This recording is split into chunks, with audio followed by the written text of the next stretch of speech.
안녕하세요, 여러분. 행복한 노년 라이프를 응원하는 시니어 월드입니다.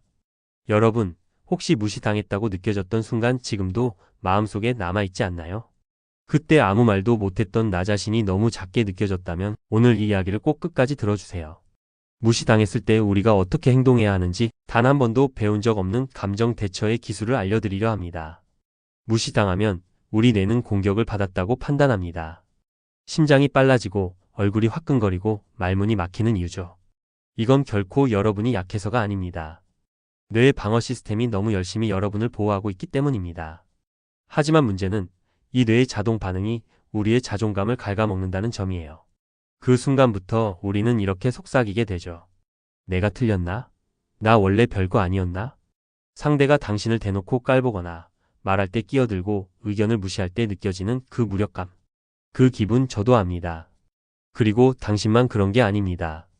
무시당하는 순간 우리 뇌와 마음은 극심한 스트레스를 받습니다. 우리가 누군가에게 무시를 당하는 순간 단지 기분이 나쁜 것을 넘어서 뇌에서는 실제로 위기 상황으로 인식되는 신경학적 반응이 일어납니다. 가장 먼저 반응하는 것은 편도체입니다. 이곳은 뇌의 감정 중추로 특히 위험이나 공격적인 자극에 매우 민감하게 반응하죠. 무시를 당하면 뇌는 이를 사회적 위협으로 받아들이고 자동적으로 투쟁, 도피 반응을 가동합니다. 이 반응은 원시 시대부터 생존을 위해 발달한 시스템인데 지금은 물리적 위협이 아닌 말, 표정, 태도 같은 사회적 자극에도 동일하게 작동합니다. 당신의 심장은 빨라지고 손에는 땀이 나며 머릿속이 하얘지는 느낌이 듭니다. 지금 뭐라고 한 거지? 나를 바보로 보는 건가?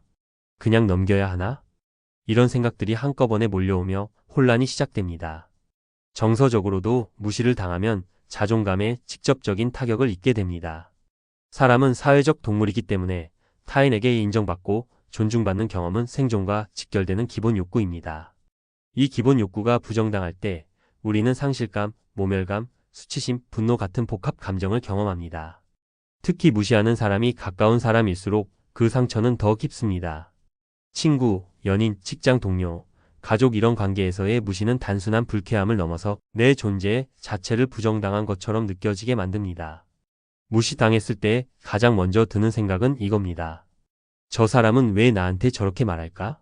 하지만 중요한 건 무시하는 사람의 말보다 그 사람의 심리 구조를 이해하는 것입니다. 무시하는 사람의 심리는 단순히 나쁜 사람으로는 설명되지 않습니다. 정신과적으로 볼 때 그 안에는 종종 불안, 열등감, 통제 욕구가 숨어 있습니다. 즉, 겉으로는 자신감 넘치고 무례하게 굴지만 속으로는 자신이 상대보다 낮아질까 두려워하는 거죠. 이런 사람들은 자신보다 나이가 어리거나 사회적 위치가 낮거나 처음 보는 사람일수록 더 쉽게 무시합니다. 왜냐하면 그 대상이 안전하게 깔아뭉갤 수 있는 존재라고 판단하기 때문이에요.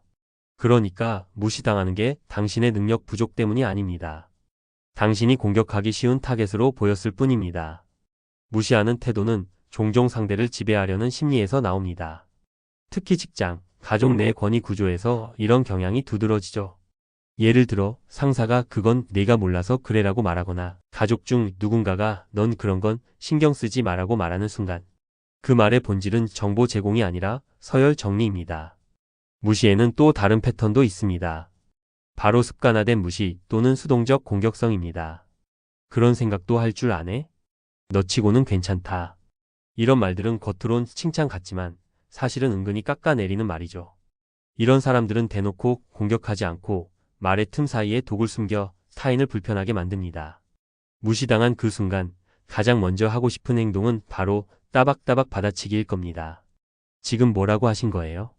그 말 너무 무례한 거 아니에요? 어이없네. 누가 누굴 가르치려 들어? 사실 이 반응은 매우 자연스러운 뇌의 반사작용입니다. 앞에서 이야기한 것처럼 무시당하는 순간 뇌는 위협으로 인식하고 투쟁, 도피 시스템이 작동하죠. 그래서 감정적으로 바로 반응하는 건 본능에 가까운 행동입니다.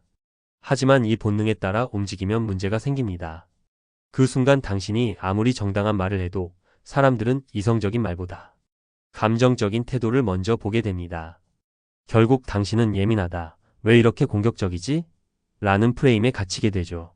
특히 무시하는 사람들은 감정적으로 반응할수록 오히려 더 기세등등해지는 경향이 있습니다.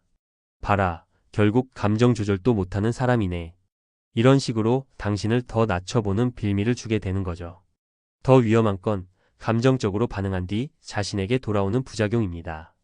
대부분 사람은 무시한 상대보다 감정적으로 폭발한 자신을 더 오래 기억합니다. 아, 왜 그때 그랬을까? 조금만 참았으면 더 좋았을 텐데. 이런 자책이 반복되면 자존감이 더 무너집니다. 그렇다고 해서 침묵만 하라는 말은 아닙니다. 핵심은 감정을 다룰 줄 아는 방식으로 표현하라는 것입니다. 즉각적으로 휘몰아치지 않고 한 호흡 두고 말하세요. 방금 그 말, 저는 좀 무시당한 느낌을 받았어요. 지금 말투가 제게는 꽤 공격적으로 느껴집니다. 이렇게 말하면 감정은 숨기지 않되 상대도 반격할 틈을 덜 느끼게 됩니다. 감정을 전달하되 지혜롭게 조절하는 것, 이게 진짜 강한 사람의 방식입니다. 반대로 무시당했을 때 아무 말도 하지 않고 그저 웃어넘기거나 속으로 사귀는 사람도 많습니다. 특히 성격이 착하거나 갈등을 피하고 싶어하는 사람일수록 이런 방식을 택하죠. 겉으로는 태연한 척 "아, 괜찮아요" 하면서 넘어가지만 마음속에는 이런 말들이 맴돕니다. 왜 아무 말도 못했을까? 나 진짜 별거 아닌 사람 같아. 다들 나를 그렇게 보는 건 아닐까? 이렇게 감정을 억누르는 행동은 당장은 평화로워 보여도 장기적으로는 내면에 독이 됩니다. 자존감은 서서히 깎이고 무시한 사람은 자신이 옳았다고 착각하죠. 그리고 가장 무서운 건 내가 나 자신을 무시하게 된다는 점입니다. 더 큰 문제는 이 억눌린 감정이 나중에 전혀 엉뚱한 방식으로 터져나온다는 것입니다. 예를 들어 가족에게 쌓인 감정을 직장 동료에게 투사하거나 회사에서 당한 무시를 연인에게 쏟아내는 경우가 많아요. 심지어 어떤 사람은 감정을 외부로 표현하지 못한 채 몸의 증상으로 나타나기도 합니다. 두통, 위장장애, 불면증 또는 공황 증상처럼요. 억누른다고 해서 감정이 사라지는 건 아닙니다. 그저 보이지 않는 곳에 쌓일 뿐 언젠가는 반드시 나를 괴롭히게 됩니다. 그래서 필요한 건 폭발이 아니라 표현입니다. 조용히 그러나 분명하게 나의 불편함을 말하는 것. 이게 가장 건강한 대응입니다. 예를 들어 그 말 들으니 좀 마음이 불편하네요. 혹시 그런 의도가 아니었다면 오해일 수 있겠지만 저는 그렇게 느껴졌어요. 이런 말은 상대에게 내가 무시받지 않겠다는 경계선을 보여주면서도 감정을 품위 있게 전달하는 방법입니다. 침묵이 미덕인 시대는 지났습니다. 이제는 감정을 억누르지 않고 다룰 줄 아는 사람이 진짜 성숙한 사람입니다.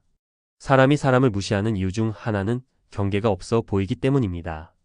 말투, 표정, 태도에서 이 사람은 뭘 해도 반응 안 하겠지? 이 사람은 참을 거야 라는 신호를 받으면 상대는 더 쉽게 무시하는 태도를 취합니다. 그래서 가장 먼저 해야 할 일은 분명한 경계를 세우는 것입니다. 이건 꼭 싸우듯이 날카롭게 말하라는 뜻이 아닙니다. 오히려 담담하고 차분하게 말하는 게 훨씬 더 강력한 메시지를 전달합니다. 예를 들어 누군가 당신의 의견을 무시하고 비웃듯 말했을 때 이렇게 대답할 수 있습니다. 그 말은 제 생각을 가볍게 여기는 느낌이 들어서 조금 불편하네요. 혹은 이렇게도 말할 수 있죠. 지금 말씀하신 방식은 조금 날카롭게 느껴지네요. 좀 더 부드럽게 이야기해 주시면 좋겠습니다. 이런 말들은 단순한 감정 표현이 아닙니다. 상대에게 여기까지는 넘지 마세요 라는 선을 그어주는 말입니다. 이 선을 넘으면 당신은 불편함을 표현하고 반응할 준비가 되어 있다는 걸 보여주는 거죠. 또 하나 중요한 건 질문 형태로 말하는 것입니다. 질문은 공격성이 낮고 상대에게 스스로를 돌아보게 만드는 힘이 있습니다. 예를 들어, 혹시 지금 제 의견을 무시하신 건가요? 그 말씀이 혹시 제가 틀렸다는 뜻인가요? 이런 질문은 상대의 태도를 직면하게 만들고 말을 재정비하게 유도합니다. 그리고 당신은 공격적이지 않지만 매우 단호한 인상을 남기게 됩니다. 경계는 소리 지르는 것으로 세워지지 않습니다. 오히려 담담한 말, 차분한 시선, 단호한 어조가 당신의 존재를 더 강하게 만듭니다. 말의 힘은 감정이 아니라 균형과 확신에서 나옵니다. 살면서 누구나 한 번쯤은 무시당한 경험이 있습니다.